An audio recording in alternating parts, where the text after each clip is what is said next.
Reliance குழும தலைவரும் பிரபல தொழிலதிபருமான அனில் அம்பானிக்கு சொந்தமான 3716 கோடி ரூபாய் மதிப்பிலான பங்களாவை பண முறைகேடு தடுப்பு சட்டத்தின் கீழ் அமலாக்கத்துறை முடக்கியுள்ளது. இதையும் சேர்த்து அனில் அம்பானிக்கு எதிரான வழக்கில் இதுவரை 15,700 கோடி ரூபாய் மதிப்பிலான சொத்துக்களை அமலாக்கத்துறை முடக்கியுள்ளதாக அதிகாரிகள் தெரிவித்துள்ளனர். சட்டசபை தேர்தலில் கூட்டணியில் 12 தொகுதிகள் கேட்ட விடுதலை சிறுத்தைகள் கட்சிக்கு 8 தொகுதிகள் தர திமுக தலைமை முன்வந்துள்ளதாக தகவல் வெளியாகியுள்ளது. திமுக கூட்டணியில் அங்கம் வகிக்கும் விசிக தொடர்ச்சியாக 9 ஆண்டுகளாக அடுத்தடுத்த தேர்தல்களை சந்தித்து வருகிறது. இதனால் அக்கட்சி 2 எம்பிக்கள் 4 எம்எல்ஏக்களுடன் உள்ளது. இது குறித்து விடுதலை சிறுத்தைகள் கட்சி நிர்வாகிகள் கூறுகையில், இரட்டை இலக்க எண்ணிக்கையை விட குறைந்த எண்ணிக்கையில் தொகுதிகளை திமுக கொடுத்தால் உடன்படிக்கை செய்ய வேண்டாம் என திருமாவளவனிடம் வலியுறுத்தி உள்ளோம் என்று கூறியுள்ளனர். ஆசிரியர் தகுதி தேர்வு எனும் டெட் தேர்வுக்கான குறைந்தபட்ச தகுதி மதிப்பெண்ணை மாற்றுத்திறனாளிகளுக்கு 75 இருந்து 60 குறைத்து பள்ளிக் கல்வித்துறை அரசாணை வெளியிட்டுள்ளது. இந்த புதிய அரசாணை கடந்த ஆண்டு நவம்பர் மாதம் நடந்த டெட் தேர்வு, வரும் ஜூலை மாதம் 4, 5 தேதிகளில் நடக்கும் டெட் தேர்வுகளுக்கு பொருந்தும் என்றும் பள்ளிக் கல்வித்துறை தெரிவித்துள்ளது. பிரதமர் நரேந்திர மோடி 2 நாள் பயணமாக பிப்ரவரி 28 தேதி தமிழகம் வருகிறார். இதுகுறித்து பாஜக மேலிட வட்டாரங்கள் கூறும்போது, பிரதமர் மோடி சென்னையில் உள்ள ஆளுநர் மாளிகையில் சனிக்கிழமை இரவு தங்குகிறார்.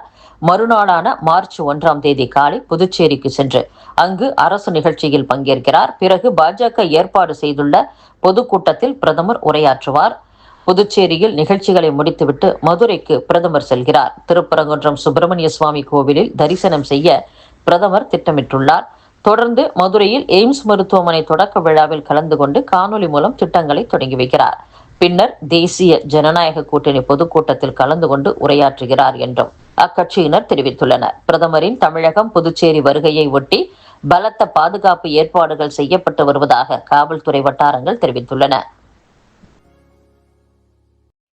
இந்திய கம்யூனிஸ்ட் கட்சியின் மூத்த தலைவர் இரா நல்லக்கண்ணு மறைவை ஒட்டி 7 நாட்களுக்கு துக்கம் அனுசரிக்கப்படும் என்று அக்கட்சியின் மாநில செயலர் மு. வீரபாண்டியன் தெரிவித்துள்ளார். பொது வாழ்வில் தூய்மை, எளிமை, நேர்மை, தன்னலம் மறுப்பு ஆகியவற்றின் அடையாளமாக திகழ்ந்து தமிழக மக்களின் பேரன்பையும் பெருமதிப்பையும் பெற்றவர் நல்லக்கண்ணு. வகுப்புவாத ஜாதி வெறி சக்திகளுக்கு எதிராக சமரசமின்றி போராடி வந்தவர்.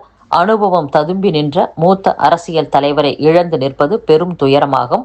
அவரது மறைவுக்கு 7 நாட்கள் துக்கம் அனுசரிக்கும் வகையில் கட்சி கொடிகள் அரை கம்பத்தில் தாழ்த்தி பறக்கவிடப்படும் என்றும் மு. வீரபாண்டியன் தெரிவித்துள்ளார்.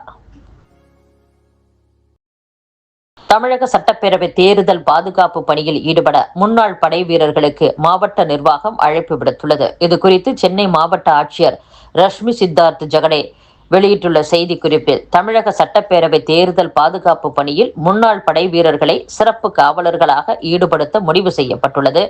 எனவே சென்னை மாவட்டத்தைச் சேர்ந்த 65 வயதுக்கு உட்பட்ட ஆரோக்கியமான முன்னாள் இளநிலை படை அலுவலர்கள், இதர தரத்தில் உள்ள முன்னாள் படை வீரர்கள் விண்ணப்பிக்கலாம் என்றும், ஆர்வம் உள்ளவர்கள் சைதாப்பேட்டையில் உள்ள சென்னை மாவட்ட முன்னாள் படைவீரர் நல உதவி இயக்குனர் அலுவலகத்தை அணுகி தங்களது பெயரை பதிவு செய்து கொள்ளலாம்.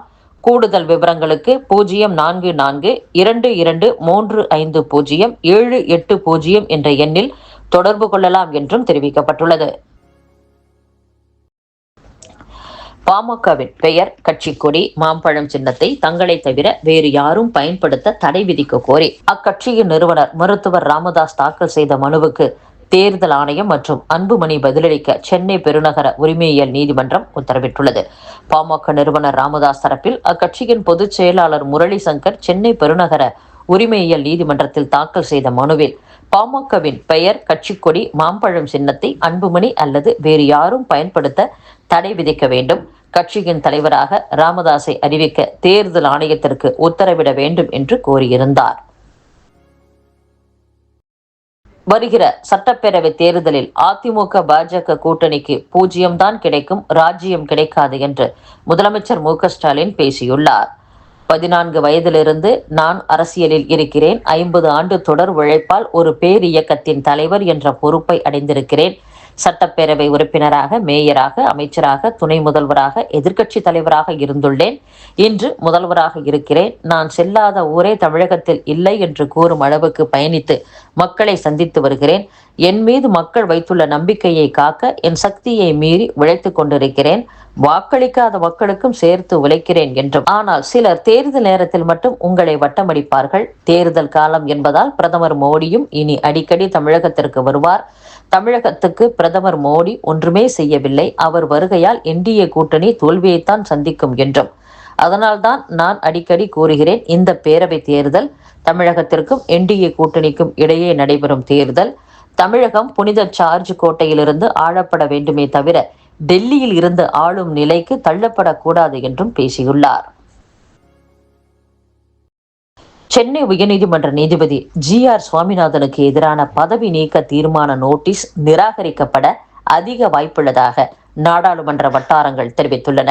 குடியரசுத் தலைவரால் நியமிக்கப்பட்ட உயர்நீதிமன்ற நீதிபதி அவர் அளித்த தீர்ப்பு மற்றும் பிறப்பிக்கும் உத்தரவுகளுக்காக அவருக்கு எதிராக பதவி நீக்க தீர்மானத்தை கொண்டு வர முடியாது என்றும் அந்த வட்டாரங்கள் கூறியுள்ளன.